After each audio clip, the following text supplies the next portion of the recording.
시절로 오세요. 그때 우리가 여기에 있습니다. 어려서는 조숙했지만 자라서는 미숙한 두 남자의 영화 채널, 수다 채널, 최근에는 뭐 시사도 약간 많이 건드리는 채널 호시절 원우씨입니다. 안녕하세요. 안녕하세요. 조쿠나입니다. 저희 음질이 또 다시 확 좋아졌죠. 좋아졌겠죠? 네. 좋아졌을 거라 생각합니다. 다시 이렇게 네이버 스튜디오에 나와서 녹음을 하고 있습니다. 조시프님 어떻게 보내셨어요? 저희 또 오랜만에 보는데. 저희 지난번에 제주에서 더 커뮤니티 녹음하고 그 다음에 중간에 또 다른 거 잠깐 녹음했었고 네. 그리고 나서 이제 다시 한 달 만에 네. 원우 씨를 만나 뵙게 돼서 오늘은 좀 여러 가지 잡다한 이야기를 해보려고 만났죠. 네. 저희가 뭐 본편 녹음을 좀 들어가기 전에 네. 뭐 여러 이제 시사적인 뭐 세상 돌아가는 네. 이슈들이 많이 있었어서 뭐 그 얘기를 조금 해보고 싶어서 조금 음. 시간을 냈어요, 사실 오늘은. 그렇죠. 네. 뭐 어떤 얘기부터 해볼까요? 얼마 전에 4월 10일에 22대 네. 국회의원 총선이 있었잖아요. 네. 그거에 대한 내용 뭐 짤막하게 서로의 이야기를 한번 해볼까요? 원우 씨는 요번 그 투표하셨나요? 네, 투표했습니다. 투표를 뭐 사전 투표로 하셨어요? 아니면은 저는 그 전에 뭐 여러 논란이 있는데 네. 저는 사전 투표를 사전 두 번째 투표. 날에 가서 토요일 날 가가지고 토요일에. 했어요. 가족들하고 같이. 이것도 저랑 동일하네요. 아, 같은 날에 했군요. 같은 날에 했고 저도 가족들과 같이. 어떠셨어요? 이번에 총선 뭐 결과까지를 다 시야에 넣고 얘기해도 좋을 것 같은데 이번 총평이랄까? 뭐 짤막하게만 말씀드리면 네. 완전히 동서로 딱 반이 나뉘었더라고요. 네. 근데 뭐 처음은 아니죠. 그렇게 된 게. 처음은 아니죠. 네네. 근데 처음이 아니기 때문에 네네. 마치 우리 어릴 때 예.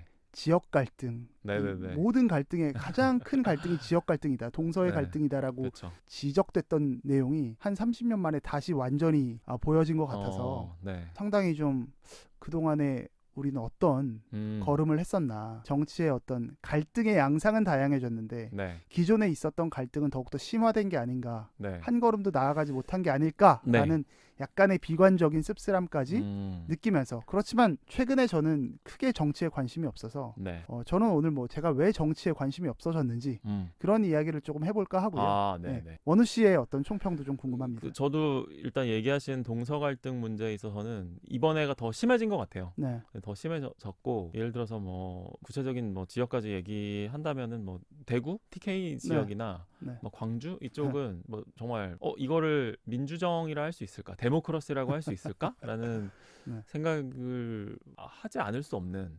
근데 이제 그 유권자분들을 뭐 비판하거나 그러려는 그렇죠. 의도가 전혀 아니고요. 이게 어떻게 우리의 정치적 현실이 이러한 개표 결과를 만들어냈는가를 우리가 뭐 생각해 나갈 필요는 있을 것 같고, 제가 사실 그래서 이번 투표 선거를 전후로 그 작업을 조금 했어요. 제 스스로 혼자서. 이게 도대체 어떻게 돌아가고 있는 걸까. 그래서 전 개인적으로 이번 투표 그 총선을 통해서 좀 정치적으로 각성되는 계기가 됐어요, 이번에.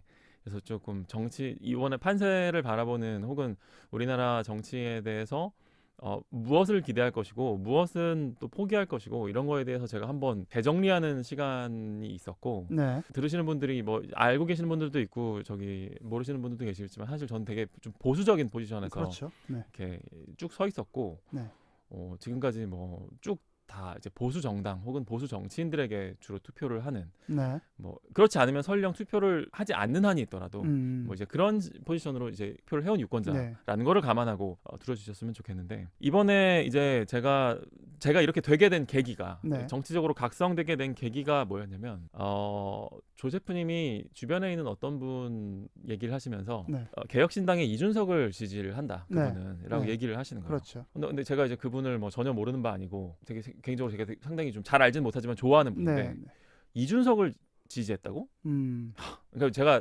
처음으로 딱 그 내뱉은 리액션을 아마 기억하실 텐데, 실망스럽다라고까지는 전 기억이 안 납니다. 그래요? 좀 궁금하다. 한번 이야기해보고 싶었다. 이야기하고 싶다. 이런 정도의 리액션을 제가 했었어요. 근데 그렇게 해놓고, 왜냐하면 제 머릿속에 이준석은 밉상, 맨날 깐죽거리고, 똑똑하기는 하지만 깐죽거리고 얄밉고, 그다음에 뭐 그와 함께 뭐 시간을 보낸 그 어느 누구에게 물어봐도 그 사람의 인성에 대해 좋게 말하는 사람이 아무도 없는 뭐 그런 정도의 사람을 지지한다고? 내가 생각하기엔 참 똑똑한 그 사람이?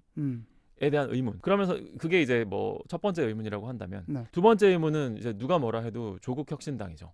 이번 총선에서 이제 제 3당의 지위로 올라온 조국 혁신당의 물론 이제 개표 결과가 나기 전에 3등까지 할 줄은 뭐 몰랐지만 그래도 약간 예상할 수 있는 어떤 돌풍이 예상되는 분위기였잖아요, 벌써. 네. 그래서 근데 적은 숫자가 아니란 말이에요. 그렇죠. 조국 혁신당을 지지하는 사람들이. 네. 그리고 더불어민주당을 지지하는 사람들은 뭐 네. 너무나 뭐 많고. 네. 그러니까 이제 정치적으로 제가 소수인 거예요. 네. 그래서 한번 그러면은 제가 생각하기에는 우리나라 사람들이 뭐 아무리 정치에 관심이 없고 정치를 혐오한다 하더라도 지지를 안 하면 되는 거 아니에요. 그냥 뭐 정치에 관심이 없으면. 네. 근데 저들을 적극적으로 지지한다는 말이죠. 네. 더불어민주당이건 네. 조국 혁신당이건. 네. 그래서 제가 저들의 심리를 좀 알아봐야 되겠다는 생각이 드는 거예요. 그래서 그 작업을 좀 하면서 사실 정치적으로 각성을 해서 결론부터 말씀드리면 네. 저도 이준석을 지지하는 쪽으로 바뀌었습니다.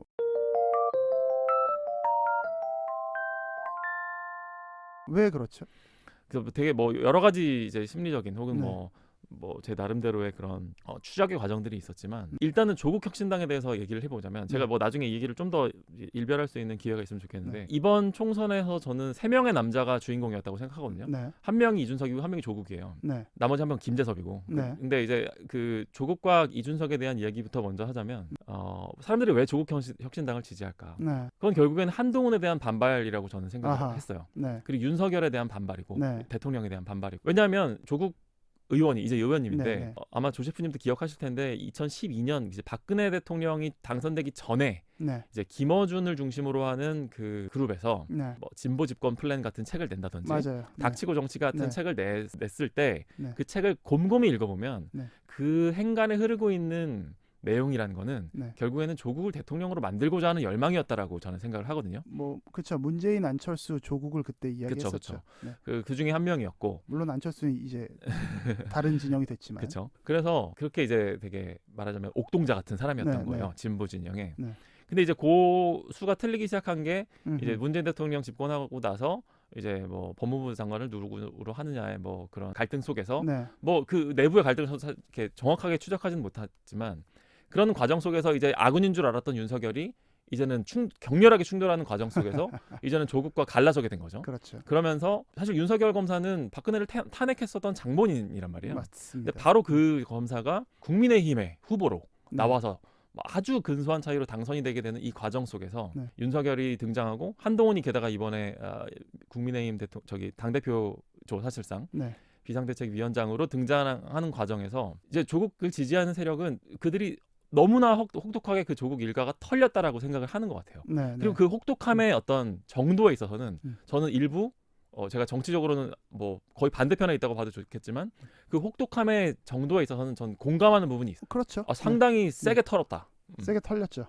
그래서 그 울분에서부터 시작하는 거라는 거죠. 그런데 그렇다면 그럼에도 불구하고 조국이건 이재명이건 지금 다 선거가 제대로 안 될 정도로 계속 재판에 나가야 되는 사람들이고 조국 이제 당선됐음에도 불구하고 대법원에서 판결 나면은 바로 의원직 날아갈 수 있는 사람인데 어떻게 저 사람을 지지하지라고 하는 그 심리인데 그거에 대한 해답을 제가 이번에 제 나름대로 얻었어요. 되게 간단한 걸 수도 있는데 그냥 이건 거예요. 윤석열이랑 한동훈은 그럼 떳떳해? 이거거든요. 윤석열이랑 한동훈은 죄를 받은 건 없잖아. 그거는 니네가 몽둥이를 들고 있으니까 그런 거지. 우리한테 몽둥이를 한번 줘봐라. 바로 털어낼 수 있어. 한동훈이 이번에 아이폰에 비밀번호를 20몇 자리를 걸어놨잖아. 그거를 27자리를 걸어놨잖아. 그거 해가지고 거기서부터 시작해가지고 하면 꼬름한 거 아니야? 이상한 거 아니야? 그게 선후 관계일 뿐이지. 뭐 일반적이지 않죠, 당연히. 일반적이지 않으니까 좀 기이해 보이긴 하잖아요. 그래서 그게 우리가 먼저 털렸을 뿐이지. 우리도 너네와 똑같은 강도로 너희를 털었을 때 과연 떳떳할 수 있을까? 우리를 아닐 거라고 확신해. 따라서 이 행렬에 서겠어. 라고 하는 그 울분인 것 같다는 거예요. 제 생각에는. 그게 이재명을 지지하는 심리이기도 하고 조국 혁신당에 이렇게까지 몰표가 전 거의 몰표라고 생각하는데 왜냐면 녹색 정의당을 이번에 아예 정치 무대에서 퇴장시켜 버렸거든요. 그렇죠. 여러분들 그 민주노동당에서부터 시작된 그 면면한 진보 정치의 한 역사가 한 챕터가 끝낸 거예요. 끝났어요. 이번에 아주 처절하게 끝나버린 거예요. 맞습니다. 그거를 끝내버린 게 저 조국 혁신당의 약진 혹은 전 분노라고 보는 거죠. 그래서 분노에 의한 약진이죠. 그래서 그 분노에 의한 추동력이라는 게 저는 상당히 불길하다. 우리 사회에 이게 되게 많은 희생을 치러야 될 것 같다. 비용을 치러야 될 것 같다. 그래서 그 결과가 이 공고한 동서 분열이랄까요? 이렇게, 동서 대립구도. 네, 이렇게 나누어져 있는 예, 구축인데 그걸로 이렇게 표현됐다라는 생각을 해요. 일단 그 제가 그래서 그 심리를 이번에 조금 공부를 나름대로 한 거죠.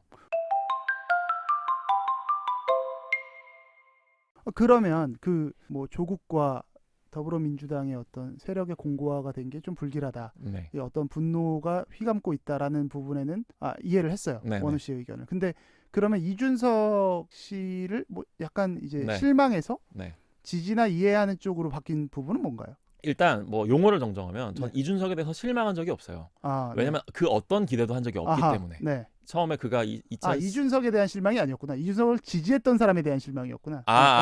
그렇죠. 맞아요. 이준석 저는 그러니까 뭐 이 얘기도 어차피 뭐 할 수 있는 얘기인데 2012년 그 박근혜를 당선시키는 대선에서 이준석 그 어간에 등장했을 때부터 네. 지금까지 요 직전까지 이준석에 대한 그 어떤 기대도 가진 적이 없어요. 그냥 가볍다. 밉상이고 네. 토론은 잘하고 네. 하지만 뭐 아니 곱게 말하고 되게 재승박덕이다라고 네. 하는 네 글자로 그냥 바로 정리되는 재승박덕. 네. 그거였어요. 저보다 뛰어나지만 네. 뭐 전혀 이렇게 뭐 따르고 싶지 않은 이제 정치할 그릇은 아니다. 뭐 그런 이런 느낌. 개념이네요. 그리고 심지어 그때 오래 갈 거라고 생각하지도 않았어요. 네. 그 당시 2012년에. 근데 결과적으로는 그 오래 갈 것 같지 않다는 전망은 틀린 거죠. 굉장히 그렇죠? 10년 넘게 온 거니까. 근데 이제 그 이준석 대표가 국민의힘에서 축출되는 과정이죠. 결국에는. 네. 그 축출되는 과정은 매우 저는 또 그 역시도 매우 야만적이고 그렇죠. 비민주적이고 아무리 마음에 안 들어도 맞아요. 우리 세상에 뭐 아무리 우리가 지금 뭐 그냥 북한이 아니잖아요. 막말로 네. 중국이 맞습니다. 아니란 말이야. 민주정을 택하고 있는 그 심지어 자유민주정을 택하고 있는 나라에서 그래도 우리나라 그 제1당에 네. 혹은 뭐 제1야당에 당 대표를 몰아내는 과정이 저 정도라는 거는 만만치 않게 야만적인 거라고 저는 그렇죠. 생각을 하고 그 야만성에서부터 발로한 이준석의 각성이 전 있었다라고 생각을 해요. 그래서 개혁신당을 만들고 물론 뭐 이낙연 총리랑 뭐 연합을 네. 하고 헤어지고 하는 과정에서 저게 제대로 될라나라는 생각이 들었는데 근데 사실 이준석에게 이제 좀 입장이 많이 돌아서게 된 부분은 이게 사실 화성을 지역구였는데 네. 그 동탄 그쪽이거든요. 네. 그쪽 시민들의 마음이 이렇게 180도로 돌아간 거랑 좀 유사한 것 같아요. 보니까 뭐 공약집 같은 것도 본인이 다 자필로 썼더라고요. 어허. 손으로 다 썼어. 손글씨로. 뭐 그다음에 뭐 무방 유세를 하고 뭐 물론 이제 그거는 마지막 며칠 동안은 본인이 이길 수 있을 거라는 약간의 용기를 얻었던 것 같아요. 그 내부 데이터베이스 일종의 실마리를 찾았다. 네. 우리 잘하면 이길 수도 있겠다. 그래서 마지막에 피치를 올렸던 것 같은데 그러면서 제 생각에는 이준석 대표도 본인이 지금까지 한 10년 동안 이 정계 무대에서 뭐 당대표도 해보고 뭐 이런 과정 속에서 10년 동안 농축됐었던 것보다 더 많은 교훈을 이번 한 달 반 정도의 기간 동안 얻은 것이 아닌가라고 하는 기대감을 적어도 그 기대감을 유권자들에게 조금이라도 내비쳐줄 수 있지 않았을까. 그래서 아무리 내가 보수 유권자여도 전 한나라당을 지지한 적은 없어요. 솔직히 말해서. 그러니까 그들에게 표를 준 적은 있어요. 하지만 그들을 지지한 적이 없다고요. 그들을 우리 편 어떤 하여튼 그런 막 아군이라고 생각이 잘 안 됐단 그러니까 뭐 말이에요. 적극적 지지자는 아니었다. 그렇죠. 그냥 차악의 투표 행위를 했을 뿐이다. 이 정도. 그랬던 거거든요. 근데 그들의 어떤 야만성이 그 이준석을 비민주적으로 저렇게까지 철저하게 그러니까 결국에는 이준석을 마음에 안 드는 사람들은 저 말고도 많았던 거죠. 그러니까 쟤는 싸가지가 없는 놈이니까 쟤를 어떤 식으로 축출하건 그건 상관이 없었던 거예요. 그건 그리고 민주주의가 아닌 거죠. 게다가 그렇게 거대 그 당에서 정당에서 할 수 있는 행동은 아니었던 거죠. 근데 그런 취급을 정말 당했을 때의 이준석의 각성이 저는 그 안에서 나름대로의 에코가 있었다고 생각해요. 울림이 있었고 나름대로 감동이 있는 선거를 이번에 했다고 생각을 해요. 그래서 물론 그게 이제 어떤 지역구 선거를 통해서 화성 동탄 시민들의 마음을 돌리는 과정에서의 이제 선거였기 때문에 이준석 대표가 정말로 거대 당을 이끌어갈 수 있는 리더십이 어느 정도인지는 저는 솔직히 아직도 모르겠어요. 뭐 이제부터 증명해 나가야 되는 거고 이제는 뭐 본인이 얘기한 대로 이제 두 어깨 위에 뭐 엄청난 책임감이 올라간 뭐 이제 그런 건데 저는 밤이 기대하기를 이제 우리가 꼬리가 온 몸통을 흔든다는 말이 있잖아요. 개혁신당의 이 아직은 이제 뭐 다금한 이 어떤 흐름이 궁극적으로는 보수 진영 전체를 흔들 수 있는 판도가 좀 되었으면 좋겠다. 그래서 국민의힘이라고 하는 저 당을 조금 다시 한번 흔들어 주었으면 좋겠다.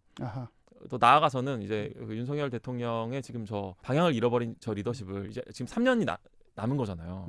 물론 어떤 사람들은 지금 3년이 아닐 수 있다는 얘기를 이제 막 하기 시작했어요. 그렇죠. 뭐 레임덕을 넘어 데드덕이다. 그건 뭐 결국에는 탄핵을 암시하는 말인 거 아니겠어요? 그렇게 생각하면 정말 또 살벌한 정치의 어떤 현실들이 소용돌이가 남아 있는 거라고 하면 그게 다 참 얼마나 또 많은 그게 다 사회적인 비용이고 하는 걸 생각해 보면 무난하게 그것들을 좀 통과할 수 있는 물론 필요하다면 싸우기는 해야 되겠지만 그럼에도 불구하고 우리가 보수 정치의 어떤 틀을 지켜나갈 수 있는 그런 희망을 부디 지켜나갔으면 좋겠다라고 하는 그런 마음을 갖게 되더라고요. 그러니까 어떤 한 선거를 바라보면서 어쨌든 유권자 한 사람이 네. 어쨌든 계속해서 성찰하고 돌아보는 계기가 됐다는 측면에서 이번 선거의 효용을 생각해야 되나? 저는 지금 원우 씨의 이야기를 들으면서 네.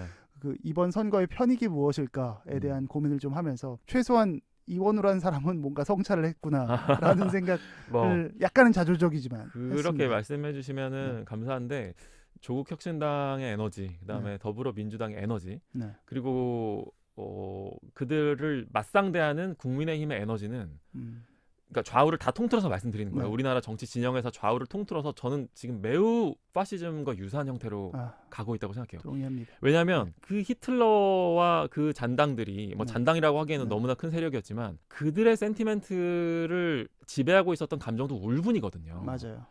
그들도 결국 한해 정치. 한해 그게 한이 한국 사람들한테만 있는 게 아니라 제1차 세계대전이 끝나고 났을 때 그 패전 독일 국민들이 느끼고 있었던 정서. 그거는 어마어마한 한이에요. 어마어마한 폭발력이었죠. 우리가 뭘 잘못했냐? 그렇죠. 우리가 니들이 하라는 대로 해서 나가고 난 지금 팔이 하나가 없고 난 다리가 하나가 없어. 히틀러도 종전 선언했을 1차 세계대전 종전 선언했을 때 병원에 누워 있었다는 거 아니에요. 뭐 위대한 독일을 만들겠다라고 해서 그 연설가가 나온 거죠. 하라는 대로 다 했는데 몸도 상하고 마음도 상했고 그렇죠. 돈도 잃어버렸는데 홀랑 지네들의 그 정치적인 이익 때문에 패전 선언 해버리고 그렇죠. 독일 국민들은 다 막대한 부채를 갚아야 되고. 그렇죠. 그 상황에서 히틀러가 한 얘기가 우리가 뭘 그렇게 잘못했냐? 그렇죠. 이거거든요. 그렇죠. 그 얘기를 흐름을 따라가면 와 내가 만약에 저 당시에 독일인이었으면 안 낚일 수 있었을까? 쉽지 않은 거예요. 라는 생각을 했단 말이에요. 물론 그 그릇된 선택이었지만. 근데 저는 그렇다고 해서 제가 막 조국 혁신당을 뭐 히틀러라 이렇게 막 대응하는 건 아니지만 흐름이죠, 흐름. 그 감정적인 에너지가 사실은 여기서부터 시작하는 거예요. 너도 나보다 더러운 사람이잖아 라고 시작하는 그거거든요. 그래서 근데 이건 국민의힘도 마찬가지예요. 국민의힘도 왜냐면은 탄핵을 당했다라고 하는 뭐 이제 그런 거에 대한 걸 갖고 있는 사람들이 여전히 있거든요. 그 당 안에. 그래서 저는 우리나라 정치 현실이 지금 매우 불길한 구도로 가고 있음을 다시 한번 확인한 거고 그게 이번에 나온 그 이제 좌우의 극심한 대립이 이번에 더 심해진 거거든요. 그걸로 나타나지 않았나.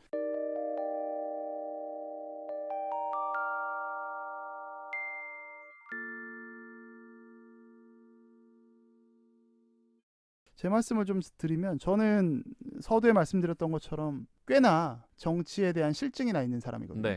정치 그 얘기를 한번 해보죠. 혐오라고 해야 되나? 실증이라고 해야 되나?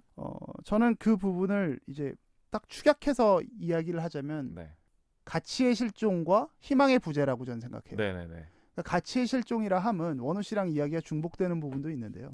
이번 선거의 결과가 정확하게 동서로 나뉘었을 때 제가 서두에 말씀드렸던 것처럼 우리 정치가 30년 전에 타파해야 할 문제라고 해서 DJ이고 노무현이고 어쨌든 여러 정치인들이 계속해서 이 문제를 해결하고자 했었고 양 진영에서 뭐 김부겸, 이정현 지금 생각나는 사람들만 던질게요. 그렇죠.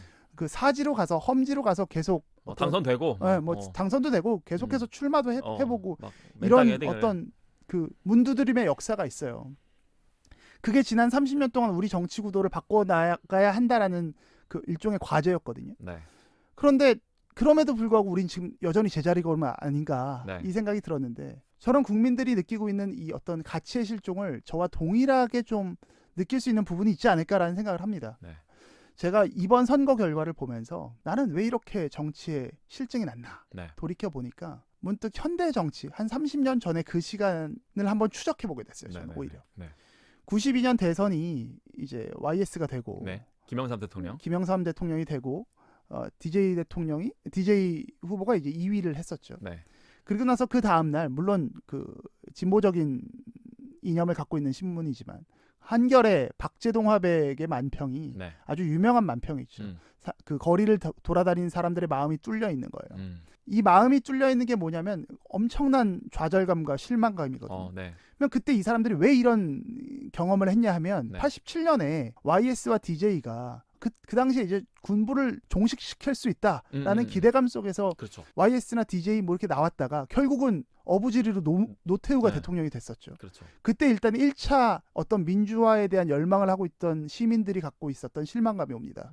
저들은 그냥 자기들의 자리를 위해서 싸웠던 건가? 그 실망감이 있죠. 그리고 두 번째, 92년 전에, 그러니까 90년에 3당 합당을 해요. 맞아요. YS와 JP와 노태우의 합당입니다. 민자당이죠. 거대 여당을 만드는데 JP, 그러니까 김종필은 누구냐? 박정희의 오른팔이라고 할 수 있겠죠. 5.16의 설계자죠. 5.16의 설계자. 5.16의 감독입니다. 박정희 후계자라고까지 얘기 나왔던 사람이고 노태우는 누구예요? 전두환의 후계자로 나와서 어쨌든 그 12.12 사태의 그렇죠. 시작이었던 사람이고. 서울의 그러면 YS는 뭡니까? 누굽니까? 민주투사의 어떤 상징적인 그렇죠. 인물이에요. DJ와 함께 우리 현대사에서. 그런데 이 세 집단이 같이 뭉친다? 어떻게? 이게 가치관의 혼란을 만드는 거거든요. 그렇죠. 저는 우리 현대사에서 YS가 뭐 아무리 호랑이를 잡으려면 호랑이 굴에 들어가야 한다 뭐 이런 변명을 할지라도 어쨌든 전 그릇된 선택이었다고 생각을 하고 그러면서 정치 지형이 굉장히 많이 흩뿌려지거든요. 그냥 그때 느꼈던 그 어떤 시민들의 열망, 이 87년도에 그 민주화 투쟁을 하면서 느꼈던 이 사람들의 어떤 희망을 꺾어내는 이 절망이 87년 대선과 92년에 같이 느껴졌을 수 있다. 요 마음이 92년 그 박재동 화백의 만평에 드러나는 게 아닌가라는 생각을 하거든요. 근데 이 얘기를 제가 왜 했냐면 30년이 세월이 지났습니다. 근데 아까 원우 씨도 말씀하셨던 것처럼 윤석열이 누굽니까? 박근혜 전 대통령을 잡아넣은 사람이에요. 근데 이 사람이 그 박근혜 전 대통령이 있었던 당의 대표가 돼서 대통령이 됐고요. 윤석열을 스타로 만들어준 그 지지 세력이 누굽니까? 민주당이었어요. 민주당과 민주당의 그 지지자들이었는데 그들이 이제 윤석열의 세력을 또 비판해요. 여기서 그러면 국민들은 유권자들은 어떤 마음을 느낄까? 이건 정말 가치의 혼란이거든요. 그렇죠. 도대체 너네들이 추구하는 가치가 무엇이냐? 예전에 보수를 조금 조롱할 때 보수는 우파는 이익 집단이고 이익으로 규합하고 진보는 가치로 규합한다라면서 진보가 정신 승리를 할 때가 있었어요. 뭐 일정 부분 전 맞는 말이기도 하다라고 생각합니다. 당시에는. 그런데 여기 어떻게 진보의 가치가 있습니까? 하루가 지나고 한 달이 지나면 손바닥 뒤집듯이 자신들의 주장과 가치를 뭐 아무렇지도 않게 이야기하는 사람, 바꿔버리는 사람들에게 국민들이 정치 지도자에게 리더십에게 기대할 수 있을까? 저는 이게 혐오의 정치, 실증의 정치를 낳았다라고 생각하고 그런 사람의 한 편이 제 모습이 아닐까 싶어요. 그리고 원우 씨가 이야기했던 그 파시즘적인 성격도 분명히 있죠. 그래서 양 진영으로 나뉘니까 야 너네가 더 최악이잖아라는 이야기를 하는 이 정치, 싸움이 된 거예요. 지금 이 곧싸움이 된 거거든요. 저는 그 싸움을 하기 싫어서 이제 빠져나온 사람인 거고 제가 더 잘났다는 게 아니라 그냥 혐오감을 느끼는 거죠. 이 안에서. 여기서 그러면 올해 우리 선거를 제가 쭉 지켜보면서 정말 실망했었던 이유는 어떤 희망을 던졌는가? 우리 정치에 어떤 희망을 던질 수 있는 사람이 있었습니까? 제가 지난번에 이 방송이 나갔는지 모르겠는데 아직 안 나간 것 같아요. 그 원우 씨랑 제가 둘이 서로 좋아하는 대통령을 한번 뽑았던 시간이 있습니다. 뽑았던. 거기서 저는 노무현 전 대통령을 이야기하지 않았어요. 근데 노무현 전 대통령은 인간적인 매력이 엄청난 사람이라는 건 저는 생각해요. 어쩌면 한국 현대사에 있었던 우리의 정치인들 중에서 가장 인간적 매력이 있었던 사람이 아닌가라고 저는 개인적으로 생각합니다. 그러면 그 사람이 갖고 있었던 건 뭐냐? 어떤 능수능란한 어떤 권모술수가 아니라 계속해서 바보가 되기를 자처하는 이 선택이 노무현을 대통령으로 만들었고 노무현을 결국 죽음으로 이끌었고 그 죽음에 대해서 많은 사람들이 추모하게 만든 거거든요. 우리 정치에서 지금 그런 사람들이 있느냐? 양쪽 진영에 정말 찾기가 어려운 거예요, 이게. 맞아요. 근데 그러면 이 낭만마저 없는 희망도 없는데 낭만마저 없는 정치인들에게 우리가 어떤 기대를 할 수 있는가? 뭐 그냥 똑같은 필부들 아니냐? 이 부분에 있어서 우리 정치의 현실이 굉장히 씁쓸하고 무엇을 보여줄 수 있을까? 우파든 좌파든 간에 진보와 보수가 저는 이제 진짜 물갈이 돼야 된다라고 생각하고 그게 이준석이든 혹은 뭐 민주당 쪽에서 누가 있을까요? 잘 모르겠는데 뭐 제 개인적으로는 이탄희 이번에 불출마하셨지만 불출마하셨던 이분이 제일 제가 생각할 때는 괜찮은 흐름으로 가고 있는 것 같은데 뭐 이런 느낌의 사람들이 어쨌든 인물이 좀 바뀔 때가 됐다. 그런 의미에서는 저는 뭐 정의당의 심상정 의원이 이제 정계 은퇴를 선언했잖아요. 그분의 지난 날에 대해서 좀 박수 쳐주고 싶고 이제 물러설 때 됐으면 떠나야죠. 그런 선택을 다른 정치인들도 좀 했으면 좋겠습니다. 그리고 저는 방역 도발인가요? 이런 생각도 들어요. 이제는 좌파건 우파건 어쩌면 그들 진영의 핵심적인 그 이념이나 사상을 공부할 시간이 온 게 아닌가라는 생각이 맞아요. 들어요.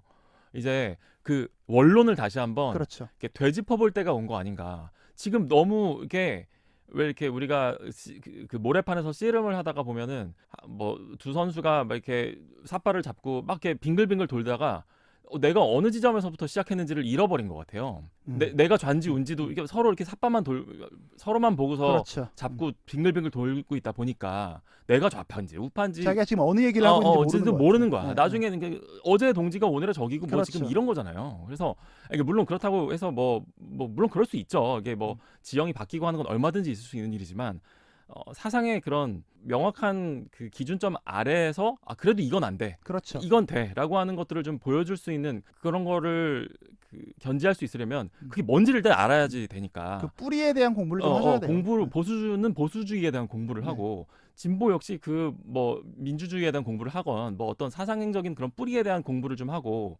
그러니까 이거죠. 우파는 언제까지 이승만과 박정희가 했던 말을 그대로 답습할 겁니까? 그거 공부하신 다음에 그 말을 공부하는 게 아니라 그 원류에 대한 공부를 하시고 네. 그 다음에 지금 현대 우리 사회에서 우파적 가치를 추구하셔야 되고. 그렇죠. 좌파는 또 마찬가지예요. 언제까지 DJ와 노무현의 이야기만 네. 그대로 따라할 거예요. 그 사람들이 말 잘했다라고 해서 그 사람들이 죽었다라고 해서 그 사람들의 유산만 그냥 그대로 착복할 겁니까? 이거 부끄러운 줄 알아야지 정치인들이. 공부하신 다음에 지금 현대에서 우리가 진보 정치를 할 때는 어떤 것이 필요한지 그 가치를 이야기해야지. 언제까지 계속 비난만 할 겁니까? 네, 그렇죠. 가치를 보여줘야죠. 그래서 그런 것들을 조금 이제 시민들이 호출하고 요청해야 되는 부분도 많이 있다고 생각을 하고, 이제 그런 의미에서 마지막으로는 좀 이제 그냥 뭐 가볍게 그냥 이제 제가 아까 3명의 남자 얘기를 했는데 마지막 한 명이 이제 이번에 그 우리 사상검증구역 더 커뮤니티 출신의 그 이제 현역 정치인이 탄생을 한 거잖아요. 그 사상검증구역 그 더 커뮤니티에 대한 이야기는 다음 시간에 할까요? 좋습니다. 에피소드 한 번 나눠가죠, 뭐. 좋습니다. 그러면 그 세 번째 남자에 대한 이야기를 다음 에피소드에서 한번 나눠보죠.